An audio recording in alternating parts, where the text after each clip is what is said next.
Hello friends नमस्कार जय जगत थे नुआ वीडियो को स्वागत चाहूँगी। देखो वो ट्रिपल एससी तरफ अपडेट टी पलि आसला आपणकर आरआई आईसीडीएस एआरआई अमीन एसएफएस एग्जाम डेट टी पलि आसला जोटा कि आपणकर अक्टोबर 8 रु नवेम्बर 3 पर्यंत होगा जाऊँगी।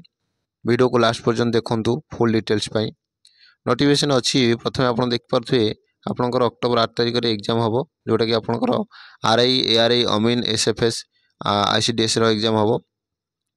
Candidate are advise to download आपणकर एडमिशन लेटर आप डाउनलोड करेंगे वेब पोर्टाल से मॉक टेस्ट भी थी मॉक टेस्ट आप पारे आपणकर date venue time schedule centre सब आपणकर से एडमिशन लेटर थी। 3 नंबर हूँ आपणकर एग्जामिनेशन सेंटर नॉर्मलाइजेशन स्कोर भी आपको वेब पोर्टाल अवेलेबल रही आप देखिपारे।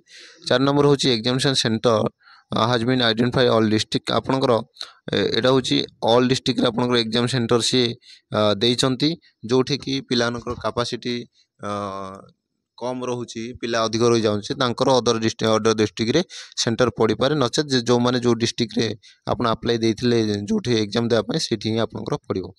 5 नंबर हूँ PWD candidate having benchmark disability आपनकर जो पीडब्ल्यूडी कैंडिडेट रोचंती ताले आपनकर 30 मिनिट एक्सट्रा आपको टाइम मिलियो पर आवर 20 मिनिट हिसाब से आपको 30 मिनिट एक्सट्रा टाइम मिल जाओ।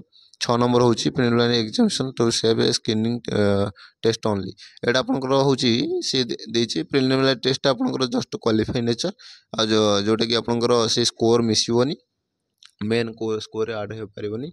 एठिला आपनकर अपडेट वीडियो भल लाइक करी नुआ कि चैनल विजिट करथिले सब्सक्राइब करी धन्यवाद।